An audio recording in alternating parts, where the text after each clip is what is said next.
नमस्कार बंधुरा तोमरा सबाई केमन आछो। आशा करी सकले खूबी भालो आछो। पम्पा सिम्पल कुके सबाइके स्वागत। आज के आमी तोमादेर संगे दुर्दान्त स्वादे एवं हेल्दी एवं टेस्टी एक टिफिन रेसिपि शेयर करब, जेटा बानाते एकदम ही सहज।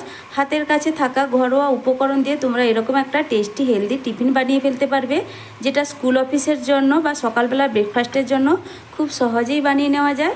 और एटा भीषण ही सुस्वादु हय। विशेष करे अनेक बाच्चा आछे सब्जी खेते चाय ना, तो এইভাবে তোমরা সবজি দিয়ে যদি টিফিনটা বানিয়ে দিতে পারো তারা কিন্তু আনন্দ সহকারে খেয়ে নেবে।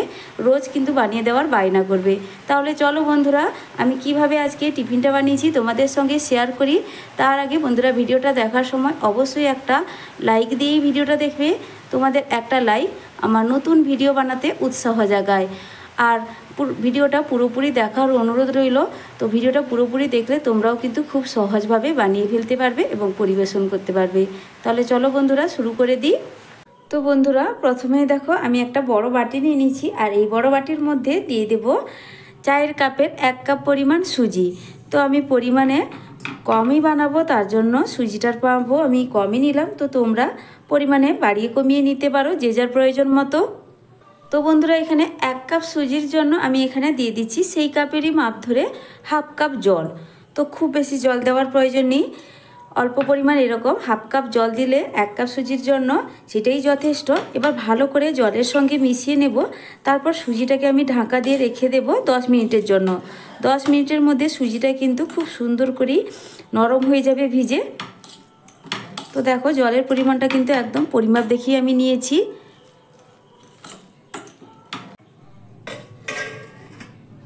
তো বন্ধুরা এবার 10 মিনিট পরে ফিরে এলাম, তারপরে ঢাকনাটা সরিয়ে নিচ্ছি। আর এখানে দেখো সুজিটা কিন্তু খুব ভালো করেই জল শোক করেছে এবং অনেকটাই নরম হয়ে গেছে। দেখো কতটা সুন্দরভাবে নরম হয়ে গেছে সুজিটা। তো এবার দেখো এর মধ্যে আমি বাদবাকি উপকরণগুলো দিয়ে দিচ্ছি। তো নিয়েছি আমি এখানে 1 কাপ সুজির জন্য 1 কাপ এখানে আটা নিয়ে নিলাম। তো বন্ধুরা তারপরে দেখো এখানে কিছু ভেজিটেবলস নিয়ে নিয়েছি। তার মধ্যে দেখো একটা আছে আলু। তো একটা মাঝারি সাইজের আলু আমি গ্রেট করে নিয়েছি। গ্রেট করে নেওয়ার পর ভালো করে ধুয়ে নিয়েছি, কিন্তু 2 থেকে 3 বার জল পাল্টে নিয়ে ভালো করে আলুটা ছেঁকে নিয়ে নিচ্ছি।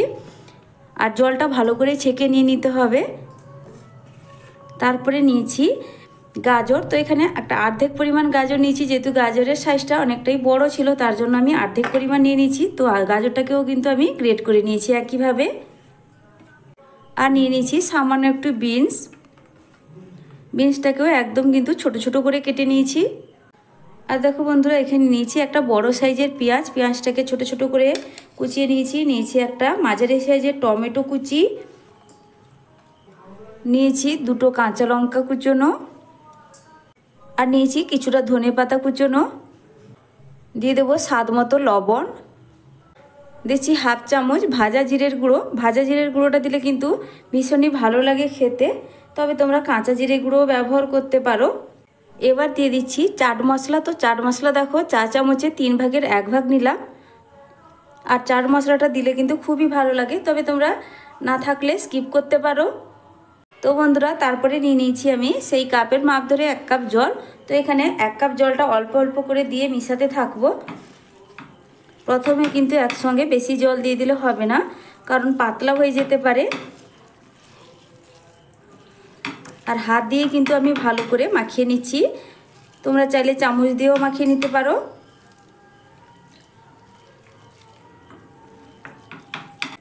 তো বন্ধুরা দেখো ভালো করেই আমার মেশানো হয়ে গেছে, তবে কিন্তু এখানে 1 কাপ জল পুরোটা লাগেনি, সামান্য একটু কিন্তু কাপের মধ্যে থেকে গেছে। তার জন্য কিন্তু প্রথম থেকে 1 কাপ জল পুরোপুরি দিয়ে দিলে হবে না। তো আর মেশানোর পরে দেখো আমি তোমাদের দেখাচ্ছি ঠিক এইভাবেই কিন্তু মিশ্রণটা হবে। পাতলা হয়ে গেলে ভালো লাগবে না, আর খুব বেশি শক্তও রাখবে না। তো আমি ঠিক এইভাবেই মাখিয়ে নিয়েছি। আর দেখো বন্ধুরা সবশেষে আমি দিয়ে দেব মেশানোর পরেই আমি নিয়েছি বেকিং সোডা। তো বেকিং সোডা কিন্তু নিয়েছি খুবই কম পরিমাণ, চা চামচে 3 ভাগের কিন্তু 1 ভাগ নিয়েছি। খুব বেশি কিন্তু দেওয়ার প্রয়োজন নেই, তবে বেকিং সোডা ছাড়াও তোমরা কিন্তু খুব সহজে বানিয়ে নিতে পারো। তো বেকিং সোডা দেওয়ার কারণ হচ্ছে একটু ফুলকো ভাব হবে, তাছাড়া কিন্তু কিছু না। বেকিং সোডা ছাড়াও কিন্তু খুব সুন্দরভাবেই বানানো যায়। আর তোমরা বেকিং সোডার জায়গায় বেকিং পাউডার কিংবা ইনো ব্যবহার করতে পারো। তো ভালো করে আমি মিশিয়ে নেব বেকিং সোডাটা দেওয়ার পর। আবারও বলছি বন্ধুরা, তোমরা যদি না পছন্দ করো বেকিং সোডা দেওয়া, তাহলে কিন্তু বেকিং সোডা ছাড়াও বানিয়ে নিতে পারবে। তো দেখো বন্ধুরা, ভালো করে কিন্তু আমি চামচটা দিয়ে মিশিয়ে নিয়েছি। এবার কিন্তু এগুলোকে আমি বানিয়ে নেব। তো আমার চ্যানেলে নতুন কেউ বন্ধু হয়ে থাকলে, যারা আমার ভিডিওটা দেখছো, তোমাদেরকে অসংখ্য অসংখ্য ধন্যবাদ আমার এই ভিডিওটা দেখার জন্য। তোমরা পুরোপুরি ভিডিও দেখো, আশা করছি ভালো লাগবে। আর যদি ভিডিওটা ভালো লেগে থাকে বন্ধুরা, তোমরা একটা লাইক করে দেবে। তোমাদের একটা লাইক আমার নতুন ভিডিও বানাতে উৎসাহ জাগায়। আর আমার পুরনো বন্ধুদেরকে আমি অসংখ্য অসংখ্য ধন্যবাদ জানাই। তোমরা আমাকে অনেকটাই ভালোবাসা দিয়েছো এবং দিচ্ছ, তো সেটা আর বলার অপেক্ষা রাখে না। তো তোমরা আমার এইভাবে পাশে থেকো বন্ধুরা। তো এবার চলো এগুলোকে আমি একে একে বানিয়ে নিই। আর যেহেতু বেকিং সোডাটা এখানে দিলাম, বেকিং সোডা দেওয়ার পর কিন্তু বেশিক্ষণ রাখা যাবে না, সঙ্গে সঙ্গেই বানিয়ে নিতে হবে। তো বন্ধুরা, এই রেসিপিটা বানানোর জন্য আমি গ্যাসে একটা আপ্পাম প্যান বসিয়ে দিয়েছি। তো আপ্পাম প্যান না থাকলে তোমরা কিন্তু যে কোনো প্যানে বা কড়াইতে করে নিতে পারো। রান্নার কড়াইতে কোনো রকম অসুবিধা হয় না। আর এগুলো কিন্তু একদমই কড়াইতে লেগে যাবে না, তো লেগে যাওয়ার ভয় থাকে না।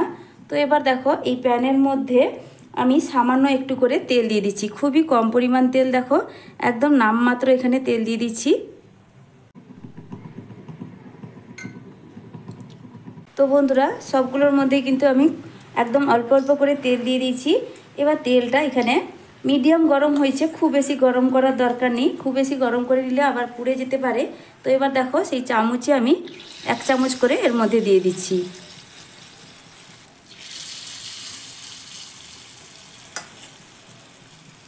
প্রথমে আমি সাইডগুলোতে দিয়ে দিচ্ছি, কারণ মাঝখানেরটাই কিন্তু দিলে মাঝখানেরটায় গ্যাসের তাপটা বেশি লাগে, সেই জন্য তাড়াতাড়ি হয়ে যায়, সেই জন্য সাইডগুলো প্রথমে দিয়ে দিচ্ছি।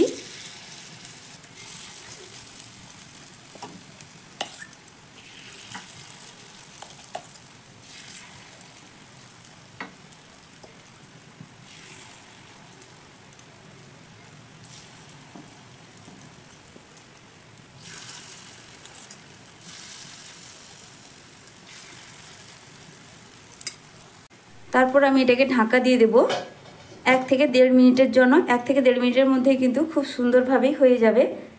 তো বন্ধুরা, আমি 1 মিনিটের পরেই ঢাকাটা খুলছি। তো 1 মিনিটের পরে দেখো উপরের দিকটা হালকা দেখো শুকনো ভাব হয়ে গেছে। আমি এবার এগুলোকে উল্টে দেব, উল্টো পিঠটাও কিন্তু ভেজে নিতে হবে। তো দেখো উল্টো সাইডটা কতটা সুন্দর একটা কালার এসছে। সবগুলোকে আমি একইভাবে উল্টে দিচ্ছি। তো বন্ধুরা, উল্টে দিয়েছি, আবারও আমি 1 মিনিটের জন্য ঢাকাটা দিয়ে দিলাম। তো বন্ধুরা, আবারও 1 মিনিট হয়ে গেছে। 1 মিনিটের পর আমি ঢাকাটা খুলে নিলাম। এবার এগুলো কিন্তু পুরোপুরি হয়ে গেছে। আমি তোমাদের দেখো উল্টে দেখাচ্ছি, উল্টো পিঠের কালারটাও কিন্তু খুব সুন্দরভাবে হয়ে গেছে দেখো। তো সবগুলোই কিন্তু খুব সুন্দরভাবে রেডি হয়ে গেছে। আমি এবার এগুলোকে তুলে নেব। আর বন্ধুরা, এটা কিন্তু ভীষণই টেস্টি একটা রেসিপি আর হেলদিও। আর যে সব বাচ্চারা একদমই সবজি খেতে চায় না, তাদেরকে কিন্তু এইভাবে টিফিন বানিয়ে দিলে তারা কিন্তু আনন্দ সহকারে খেয়ে নেবে। আর সকালবেলা জলখাবারের জন্যও কিন্তু তোমরা এইভাবে টেস্টি এবং হেলদি একটা রেসিপি বানিয়ে ফেলতে পারো। এবার আমি এগুলোকে একে একে তুলে নেব। তো দেখো বন্ধুরা, কতটা সুন্দরভাবে রেডি হয়েছে। আমি সবগুলো এবার তুলে নিচ্ছি।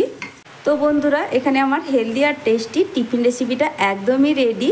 তো দেখো কতটা দেখতে লোভনীয় লাগছে। আমি তোমাদের একটা ভেঙেও দেখাচ্ছি, এটা কতটা স্পঞ্জি হয়েছে, নরম হয়েছে, তো ফুলকো হয়েছে, কারণ একটু বেকিং সোডা ইউজ করেছিলাম, তোমরা তো দেখেছো। একটা আমি ভেঙেও দেখাচ্ছি, দেখো ভেতর থেকে কতটা জালিদার হয়েছে। খুবই ভালো লাগে খেতে বন্ধুরা। বাচ্চাটারা কিন্তু ভীষণই খুশি হয়ে এগুলো খেয়ে নিবে। অনেক বাচ্চারা আছে সবজি খেতে চায় না, তাদেরকে কিন্তু এইভাবে তোমরা একবার বানিয়ে দিবে, তারা কিন্তু আনন্দ সহকারে খেয়ে নেবে।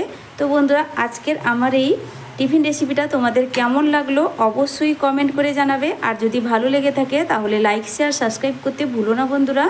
আজকের মতো টাটা, ফিরে আসছি নতুন এক রেসিপি নিয়ে। এতক্ষণ যারা আমার ভিডিওটা দেখলে তাদেরকে অসংখ্য অসংখ্য ধন্যবাদ। তোমরা সবাই ভালো থেকো, সুস্থ থেকো। ফিরে আসছি নতুন এক রেসিপি নিয়ে।